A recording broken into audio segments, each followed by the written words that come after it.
I see you're here and you got yourself unmuted. Welcome. All right, thank you guys. Glad to join y'all. We're so excited to have you, actually. Toni, one of the reasons that I picked her to be the person to interview is she's a huge fan of yours and Asleep at the Wheel. So I'm sure she's going to tell you that, and I probably stole a little bit of her greeting there for you. But I'm going to turn it over to her now because she's the one who's going to take it from here. Great, thanks, man. Hey, Ray, it's such an honor and pleasure to meet you even from this distance. It was great. The songs you sang just now were just amazing, just amazing. And thanks again for being here for Reunion 2020. So let's get started with some questions. Are you ready? Yeah, okay. You bet. Okay. So why did you come to Antioch? Why did you choose to come? We heard a little bit about your experiences while you're here, but what got you here in the first place? Yeah, the smart ass answer was I got accepted. No. Rod Serling was teaching a course, and unfortunately he left the semester I joined. But no, I wanted a work-study course, and my sister was enrolled in Northeastern, which had a work-study program. My brother later went to Beloit, which had so I think we all recognize the value of that kind of education. Was and my brother had gone to Oberlin, was at Oberlin, so we figured Ohio was okay.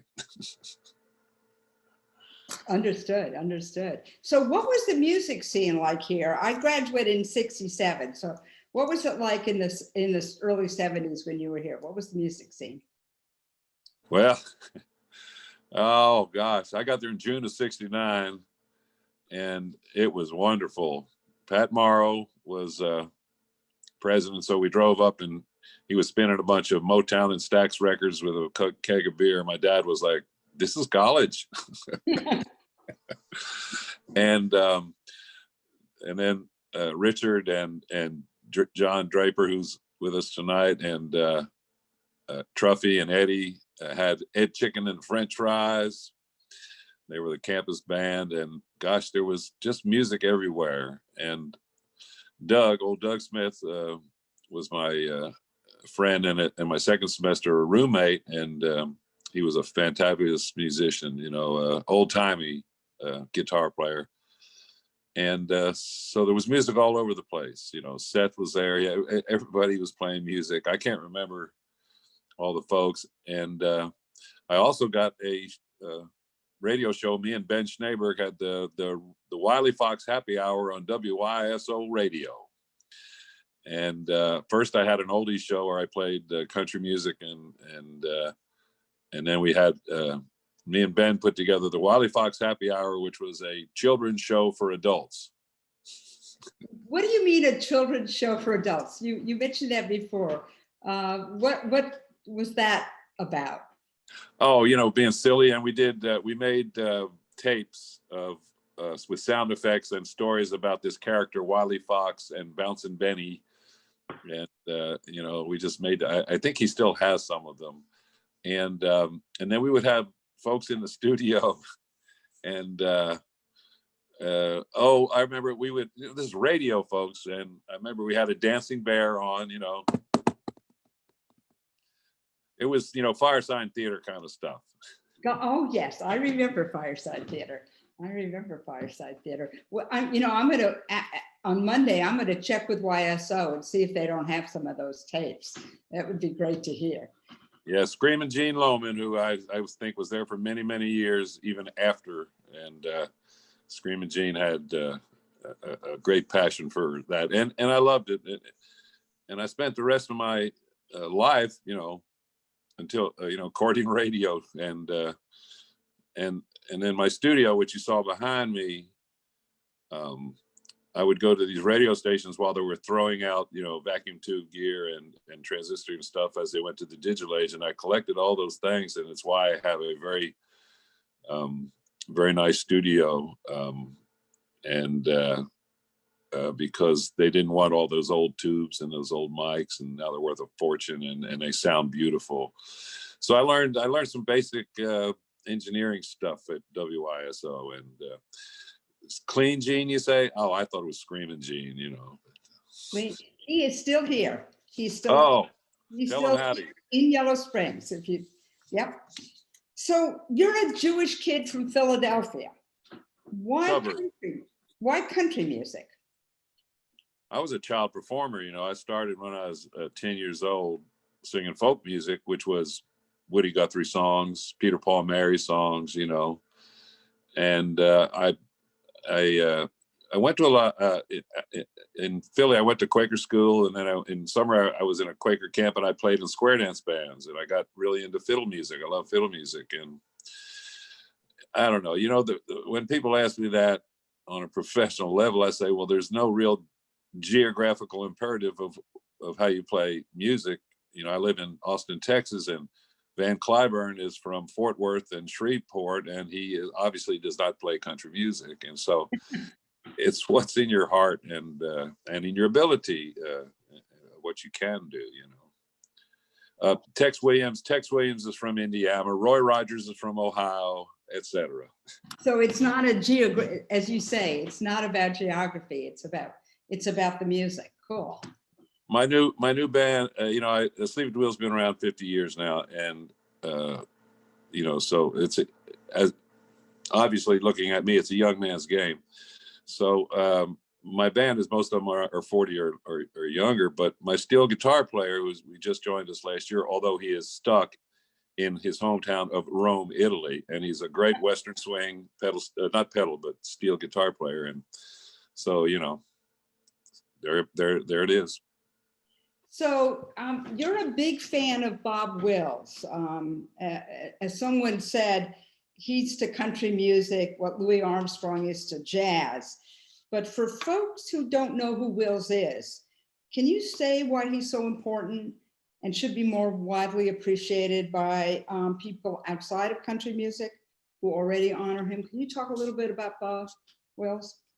Bob Wills is the one of the few musicians who's in the Country Music Hall of Fame and the Rock and Roll Hall of Fame. Okay. Bob set the, you know, rock and roll is just a you know, American conglomeration of blues, country music, and whatever, and Bob Wills was part of that. So he's part of the fabric of American popular music, and people know about people like Louis Armstrong, like Elvis Presley, like you know, the seminal characters of the 20s, 30s, 40s, 50s that really formed the basis of our music. And Bob is one of them. He introduced drums and electric guitars and swing music to fiddle-based bands that normally played what was considered, you know, country and Western music. And he was a character. He was one of the most charismatic performers I've ever seen and I met him once, but I never saw him perform except on film. And if you ever seen the old big bands of the 30s, 40s, Tommy Dorsey, Glenn Miller, etc., the singers got up on stage and sang and then sat down and crossed their legs and sat like that. Bob Wills pranced around much more crazy than Mick Jagger. He was like a peacock on stage. He hollered and screamed and danced.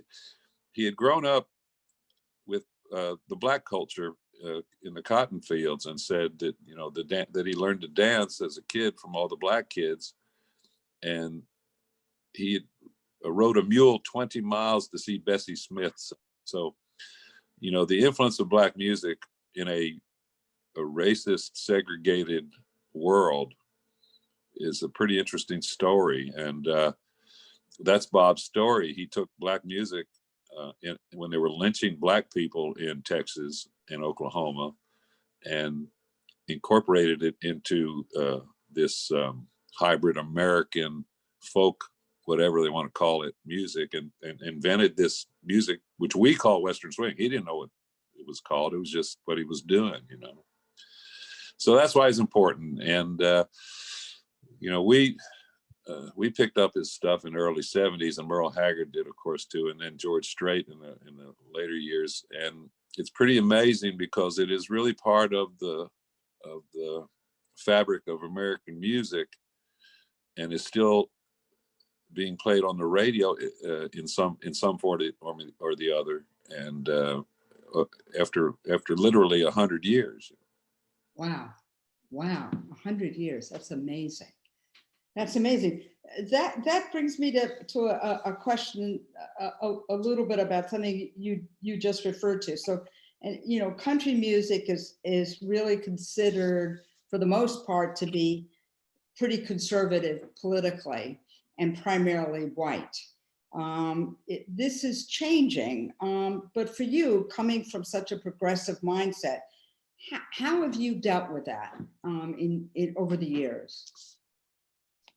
Well, you know, I was 6'7", and I wore a cowboy hat and played country music. So nobody figured I was Jewish, for one thing. And so, you know, I was talking with a black friend of mine last night. I told him, yeah, I kind of passed, you know, I sort of just, and then when you know, I wrote a biography anyway, you know, people found out when they were like, well, I didn't think you were Jewish. There was a lot of prejudice that would have landed on my head if they had known. Really? 1970, I'm trying to think of the date, probably 75 or 6, I can't remember. Sleep at the Wheels big band. We had a big hit in 75, but we were playing in Louisiana, and they said, we want you to play at the Old South Jamboree.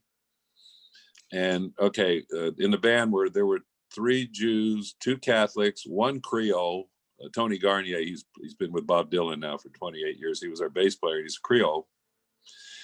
And we pulled into the place, and there was this big cross made of drill pipe out front.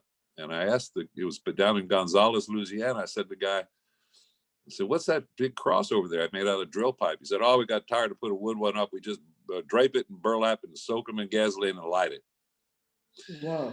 I went, and I turned to the guy and said, where's the goddamn Ku Klux Klan Hall?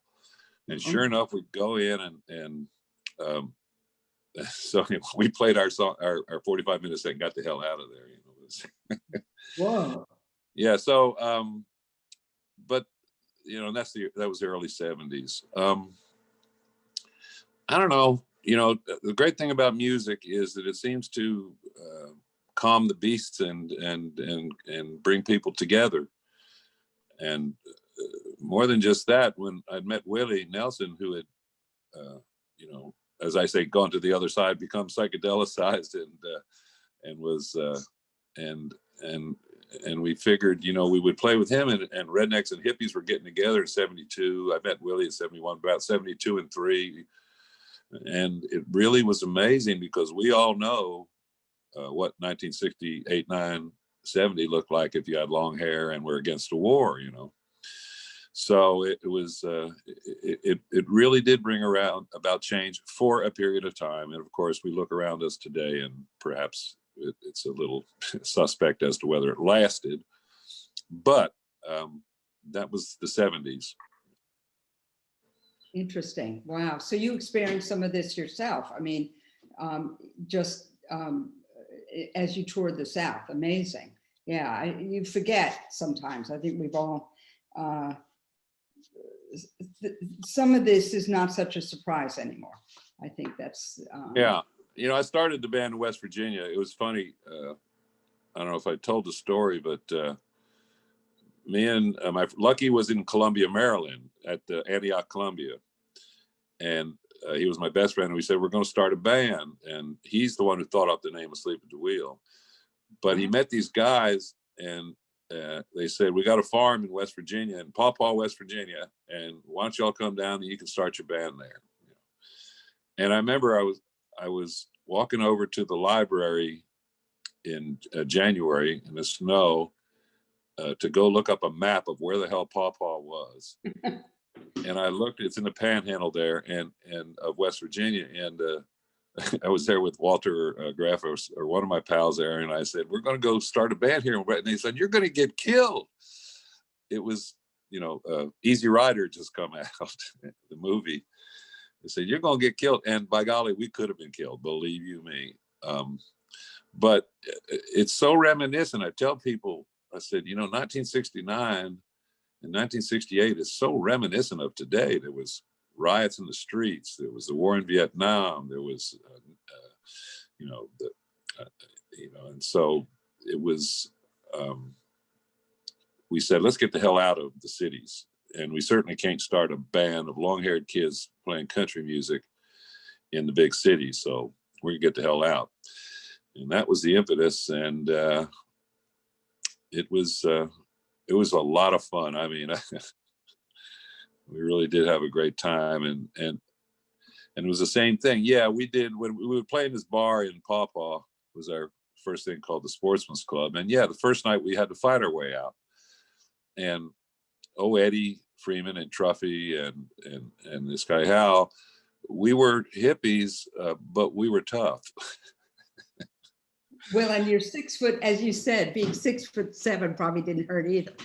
Yeah. Yeah, but I was skinny as hell. I mean, I weighed 185 pounds. I've lost 35 pounds, and I weigh 255. So, but yeah, we weren't going to get our asses kicked, So I think that's how we made it, and played around West Virginia. And like I say, we had met Commander Cody when Ed Ward had brought them to Antioch, and then I hooked up with them out in California, and the rest is history.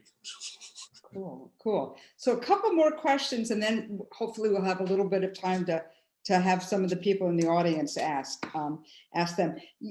You mentioned that you have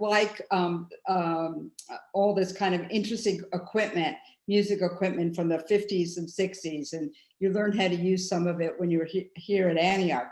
But you've also described music as machines making music, and that some of the humanness of performance is gone. What do you think's been lost by some of this technology? The spontaneity, the spontaneity of performance, and the perfection element, that everything has to be perfectly done, which, sometimes ragged edges say more than clean cuts. And so that's pretty much it. A lot of the mainstream popular music is machine made, in terms of, the machines are making the music, singers don't have to sing anymore. They can be tuned and everything. So, that's, that it's progress of some sort for somebody, but there's always hopefully a reaction to these kind of things. And I think a lot of people, like I said, my band's under 40. I am 70 in March, and so you can see there are plenty of folks of every generation that yearn for real things, and their definition of what's real is different, but you can smell it when it's real. Cool. So last question, you've had COVID, you've recovered, obviously, and you're not touring. Well, I thought you said you might be starting to tour again, but what impact has having COVID had on your music? And have there been any advantages to being quarantined? Yeah, it was one of the best things that happened this year was COVID. It was great. It was, listen, I've been on the road for 48 years straight, literally 1 month in 48 years that I did not travel, one time when I had some throat problems. And all of a sudden I was home. Now, let me say this, it was, lost close to $1 million of shows. We were about to make a record and a film of the original band that was coming from all over the world, from Australia, New York, California, etc. Toni had been with Dylan, and finally we got a time when Dylan was off. And on March the 7th, the world ended. I got COVID on March the 19th. And so all of a sudden I was stuck at my house alone. You know, I had support, so it was not a problem. But I had a lot of time, you know, and all of a sudden I went to bed in the same place every night. I had control over my diet, you know, because on the road, I mean, and I first lost 35 pounds because of the sickness, and I went, oh my God, this is good, and started getting back in shape. So, and then I had all this time, and I wrote a bunch of songs, you know. That one that I started there, I have finished, and I wrote a bunch of songs, and then I recorded a whole nother album and made a video, and I wrote a song for the COVID thing called "Don't I Touch You." I love you, don't touch me. Yeah, heard it. You know, we did a video, and it was great. Again, maybe I'm just one of them guys, and I know I'm one of those guys that, you know, glass is half full, and you make lemonade out of lemons, and so it was wonderful because, again, I got that perspective that I really had forgotten, you know, how hard the road is, because my whole thing was, you know, my two heroes were Ernest Tubb and Willie Nelson, and that's where they lived until they died. Now, Willie, you know, is my good friend, and he's stuck at his ranch because he's 87 years old and has COPD, and he's stuck at his ranch up there. And he's gone nuts. He's gone bonkers because, like he says, this is all he's done is his adult life. And, but again, the other day, for instance, I said, how's it going, Will? He said, you know, I finally figured this thing out. I said, what is it? He said, I'm calling it a long intermission.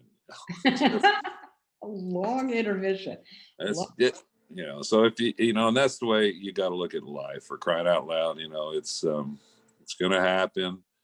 And so, you know, it's put one foot in front of the other and see what good you can do. So do you think you'll be able to put that show together, the show that got canceled in March? Are you still going to try to do it? We're planning for October of 2021. And we started playing shows. I played with the Austin Symphony last week. I played with the Fort Worth Symphony for 3 shows. We played 1 show in Michigan. These were like, you know, but yeah, I think 5 shows in 4 months. But they're starting to open up again. And again, there was a lot of controversy with Van Morrison, and Eric Clapton said, you know, we need to get this is, you know, Van Morrison is how it was the first guy that recognized our band and helped get a record deal. He's kind of cantankerous kind of guy, yeah. But they were saying this is BS. They just need to be tested at the door, and of course there are no tests. So, but the protocol is there to have safe gatherings of people with masks, distancing, testing, and ventilation and/or outdoors.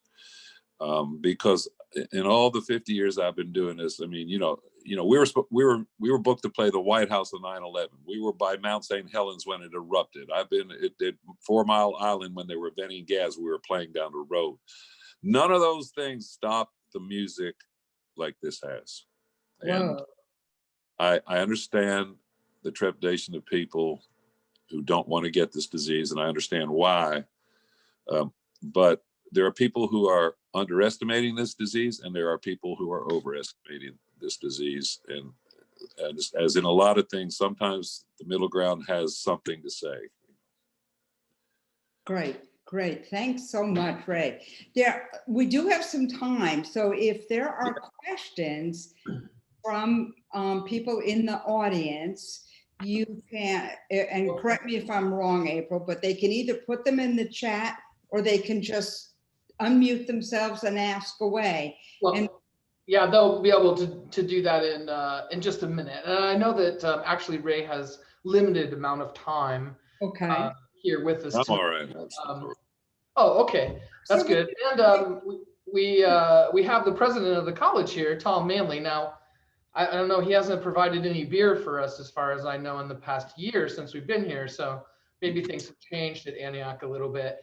But but he wanted to say a few words. Let me just interrupt for a minute, because I see John Draper has raised his hand. So, and I know John and Ray know. Yes. I'll unmute people's microphones in just a minute as soon as Tom has a chance to say a few words. Let me see. Here, he's trying to unmute himself, but I thought I had taken care of that. That's good. Thanks, April. Sure. Hey, thanks so much. Really extraordinary to listen to you and listen to you. And we knew you were going to be with us tonight. So I asked the registrar to send me your transcript. And I'm holding up right here. And I just want to say it's not too late to clear up a couple of these incompletes. You know, we can help you with that. You know, Antioch goes on and on. You know, seriously. I'll give you $50 to destroy that thing. Hey, this could be a great bit. This could be a great auction item. That's right. No, but seriously, you know, thank you so much from the bottom of our hearts. And you know, the thing that you said about get your feet wet and you might learn to swim is ought to be our motto right after the Horace Mann quote about you know, win victories for humanity. So thank you so much for proving the value of experiential education and for the things that you're doing in the world. Really greatly appreciated. Thanks for the beauty that you're creating. Oh, thank you. Thank you. John? Yeah, okay, you guys, now I have allowed you to have control of your microphones, so you can unmute yourselves. But remember to mute your microphone whenever you are not speaking actively, or I'll mute you if there's any background noise or whatnot. So I see John Draper, who Ray mentioned a little bit earlier, had his hand up. John, do you want to start us off? Well, April, let me just do like how I learned from Karen Mulhauser. So John Draper is next, and there's a question in the chat room from Duncan Foley, who will be after that, and then we'll go back into the audience. All right, great. So now it's all back to Toni again. She's going to lead this part of it too. Okay, so John, you're muted, John. Yeah, Okay. unmute. Can you hear me? John. Yeah, it's the technology. Yeah. All right, can you hear me? Oh, John Draper, you're looking good. Oh yeah, oh yeah. Where do you live now? Are you in upstate New York? Upstate New York, near Cooperstown, between Albany and Syracuse. Beautiful up here, just gorgeous, nice fresh air. You know, nice place to be. So the only, I just want to say one thing to the crowd more than to Ray, and there is nobody that's a better human being than Ray Benson. Ray has been one of the kindest people that I run into. You know, when we were both in the music business for a while, and then I got out, and he's still doing it. And we catch up maybe once every 3 years, and it's like we're together the day before. I mean, he's just the most warm-hearted guy that you're ever going to meet, smart as a whip. And if you ever have a chance to see one of his shows, Asleep at the Wheel, and the way it's unbelievable. I mean, Ray sort of portrays this picture of being kind of laid back and just strumming his guitar. I mean, this is a hot, high energy show, tight musicianship, you know, and I don't think there's a synthesizer on the stage. I think it's all real music made by real people with real instruments. The one small thing, just got a small anecdote to say, and then I'll get off the stage here, is the way that I met Ray Benson. I met him, I'm pretty sure, in late 1969. And I had a couple of bands in Antioch, and I thought it was pretty hot stuff. And, you know, it was Ed Chicken that he mentioned. And Richard Feldman, who was in Ed Chicken, we were up in some nefarious single room up in South Hall. And I think it was when South Hall was closed, but we were still, you know, breaking into the rooms and being up there. And Richard said, "Hey Ray, why don't you play that song for John?" And Ray pulled out the guitar, and I never met Ray. He pulls out the guitar and plays this thing, lick perfect, lyric perfect, of Working Man's Blues by Merle Haggard. And I was like, I think I even asked him to play it a second time, and I was like, I will never open my mouth to sing again. This guy is so good and so talented that I just I mean, I bow to, you know, what he's done, and he's proved it. He's been good for it all these years. Great guy, great musician, great band. Go see him. You could probably go online and just sign up for newsletters at Asleep at the Wheel, and you'll get notifications. And if you're, you know, anywhere near Yellow Springs, somewhere in the state of Ohio, I'm sure he'll be within the next year and a half. Well, I could just say that we've had some conversations with LA Ray, and we're trying to get you to come out to Rose Pavilion here in Dayton. So watch this space. Yeah, that would be cool. A question from Duncan Foley. What new bands are you listening to now? What are you listening to now, Ray? Well, I'm catching up on the last 100 years of music. I do that on a regular basis. But young folks, yeah, you know, I live in Austin, Texas, and there's hundreds of bands there. There's a gal I love, Brennan Lee. I think everybody would love, Leigh. She's lives in Nashville now. She was in Austin for a while. Brennan Lee. She writes wonderful songs and is a great singer, kind of traditional country music or bluegrassy, but just a great songwriter and a singer. You know, I always draw a blank on this thing, but because I listen to so much music that is, well, I have over 8,078 RPM and 45 records, and I collect music, but so I rediscover old stuff every day. Of the new stuff, though, there's so much. In Texas, there's a thing called Texas Red Dirt music, with Red Dirt being Oklahoma. And these are young folks in their 30s. They're country rock, basically. And they're fun and they're good. But I had a TV show down there for 7 years. But in the jazzier end, Kat Edmondson is a wonderful gal who just come out. Kat Edmondson, she's from Houston, but she lives in upstate New York, John. She was in Brooklyn until the pandemic, and then they moved. Kat Edmondson is wonderful. And on the rock and roll end, oh gosh, there's so many good ones that I'm just blanking on, but Kat's wonderful. I love that music. And the Band of Heathens is a wonderful Americana-like band. Buddy Miller, who I've known forever, is an incredible songwriter and singer. And that'll keep you busy for a while, I figure. But you know, keep looking, because that's the thing. You know, mainstream radio and whatever the hell that is not where the great stuff is. It's you know, you got to search around the internet and see what you like. It's a very difficult time for young and new bands and singer songwriters, whatever, because the structure of the business has changed so much that the money stream is so different, and that it's you know, it's just so different that it's hard to do what we did in the 70s today, but plenty of good music still. Sounds good. And speaking of plenty of good music, we're going to listen to clips from 3 recent concerts. Ray, can you briefly just tell us a little bit about the clips that we're going to be seeing? I don't know what they are.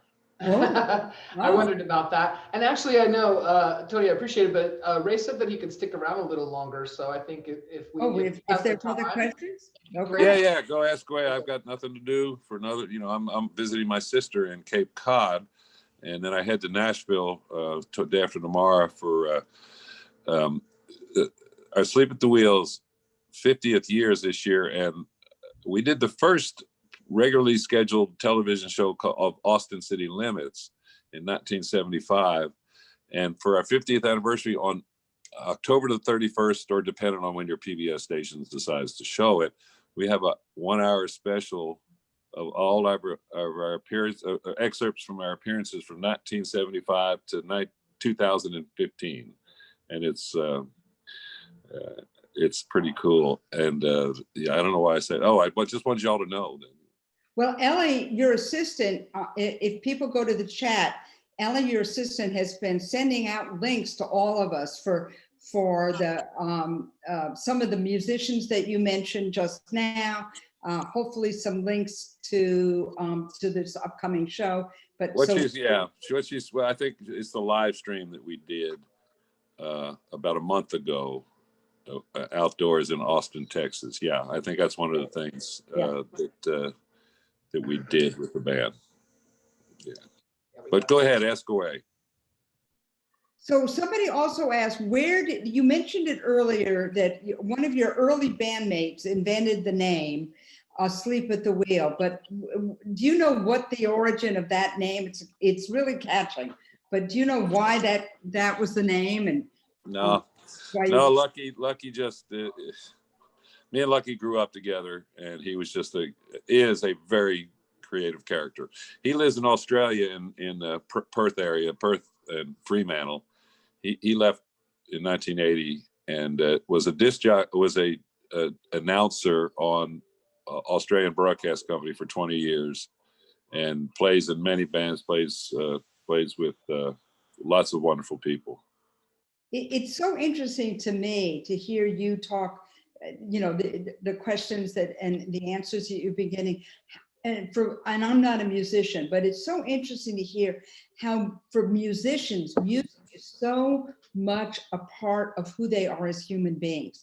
It's not just playing an instrument, but it's part of your life in a unique way that hearing you describe your life and answer these questions really gives me some insight into that I don't think I ever really appreciated before. It's something I learned tonight. Thank you. Cool. Yeah. So, did you ever hear of Utah Phillips? Yeah, of course I heard of Utah Phillips. Great folk singer. He was. I met him probably almost 50 years ago. Utah Phillips. Yeah, I love. I grew up singing folk music, and that was what led me to country music. And he was like he was like a Woody Guthrie style, singer-songwriter of the movement. But yeah, love, it's music of the folks. Folk music is, it's one of the great American, art forms. So when I talked to Ellie a couple of days ago, I mentioned that I am also a gigantic Tedeschi Trucks band fan, and I gather you are too. So so have you? And I know have you played with them before, or is there any hope that you might play with them? I've known Susan for years, and Derek Trucks is one of the most original. I should have mentioned them because Derek is one of the most original guitar players on the planet. Yep. Yeah, I got to play with them about 6 months ago. They were in San Antonio. I went to see them. Susan said, "Hey, come on up and play." But yeah, I got to play guitar because Derek is very amazingly unique. And yeah, I've been very fortunate to collaborate with dozens and dozens of musicians, from Willie Nelson. Lyle Lovett and I do a lot together, and is great. And Tedeschi Trucks. Oh gosh, what a conglomeration. The Doobie Brothers. I came up with the Doobie Brothers out in California, so I always go out and sing with them. And Michael McDonald is a great thing. I produce records too. I should have mentioned this, guys, but I hope you didn't leave. Jake Shimabukuro is one of the great ukulele virtuosos, and I've co-produced an album that'll be coming out as soon as he can get back to touring, where he's just a ukulele virtuoso, but I said, you need to have a record with singers. So I did a cut with him. I produced one with Michael McDonald, one with Willie Nelson, Bette Midler, Jack Johnson. I can't even remember everybody we've done. But Jake Shimabukuro, if y'all go to YouTube and put in ukulele Jake, it'll come up. Some of his stuff is just mind-blowing. And so, I like producing records. I don't do as much now because it takes more time than I want to, hours and hours in the studio. So have you ever, another question, have you played with Jorma Kokkonen? Airplay off and see if that helps. Hi there. No, I've met Jorma and we exchanged the fact that both of us had matriculated for short periods of time. We played a show with him, and I think the world of him. I just love I love the Jefferson Airplane and Hot Tuna. But our very, very first gig was opening for them in 1970. It was Hot Tuna, Stone Ground, and Alice Cooper and Asleep at the Wheel. What a combo. What a combo. Hell, Alice is still a friend of mine. We play golf. It's pretty damn funny. Yeah. Yeah. I'm looking, there's some links on the chat. One question, what experience did you have with Farm Aid? Is that something that you were involved in? Is that something that you were involved in? Yeah. Oh God, yeah. I hosted one year. Me and Dennis Hopper were the quote hosts of. Dennis was a pal of mine, and we hosted Farm Aid. I've appeared on so many. I just quit doing it for a while, but I've helped out. Yes, I know Carolyn Munger and all the Farm Aid folks. And I have a small farm. We've got a small 17-acre farm outside of Austin. We have 4 longhorn cows, 6 beehives, and chickens. So I think that's it for the questions. April, Right. we go to the music clips. Yeah, I just want to make sure. I think maybe Barbara Espin was trying to ask a question. Okay, okay. Go, Barbara, go. We'll see if that's the case. I just wrote to her because there was some background noise happening when she unmuted her microphone. So Yeah, I was getting a bit of an echo too. we'll just give her Okay, so nice. a little bit of a chance. Yeah, you have to be patient in these types of the Zoom meetings for sure. Patience is of the first order when we're doing this online stuff. Yeah. Well, it really is, and if you you can stress yourself right out of the game if you go too far. So I have a question though, but have you seen changes in Western swing over the past 50 years, or do you see trends in new influences in the music? Oh God, yeah. There's dozens of regional Western swing bands. The Hot Club of Cowtown, a wonderful group of 3. It's a trio that does a swinging version of it. There's over in California. There's dozens of bands that again. There's no real radio except my little 1-hour show on Sirius XM. I do one once a week to play that. So.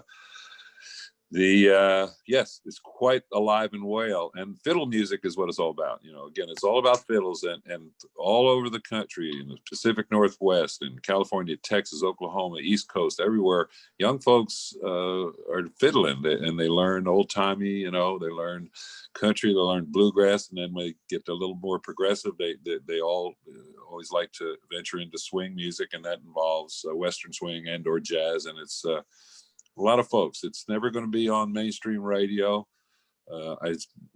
except occasionally and everything. But yeah, there's that's how I can keep a band together. I've had 100 people in this band, and I need young people who are willing to get out on the road. And boy, do I have some great ones. Dennis Ludiker, one of my fiddlers, is 4 times Texas State champ fiddler. Katie Shore is my other fiddler, who's also a singer, and you'll see them all in this clip coming up, and it's just wonderful because when I was young, I played with old folks, and now that I'm old, I play with the young folks, and that's the way it is. Musicians just care if you can play. Perfect combo. Yeah, it's a neat opportunity for you too to mentor and bring people up, and I think that's really neat and something that I see Antiochians doing a lot in their fields. And let me say this about Austin, Texas. There was a bunch of old Antiochians in Austin, Chris Crosby and Debbie and so many folks that show up and over the years have, and we've lost a few obviously, and And of course, my attorney is old Seth Lichtenstein still, and he started a band in Austin and wound up as an attorney out in Los Angeles. And it's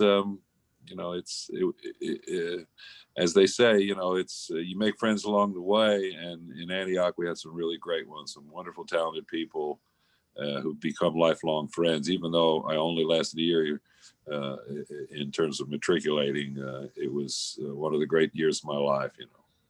Yeah. Well, as Tom said, there's still time if you wish to come. Right. Yes, I believe I've got all of my co-op jobs fulfilled, and I just have to get a few academic. Just get those general education requirements. That's all you have left, right? Just 3 years left. And good luck, because honestly, I would just really hope that the college can come back again in a different form, because it's a different time. And but the campus is still a gorgeous place and should be utilized in the way it was intended.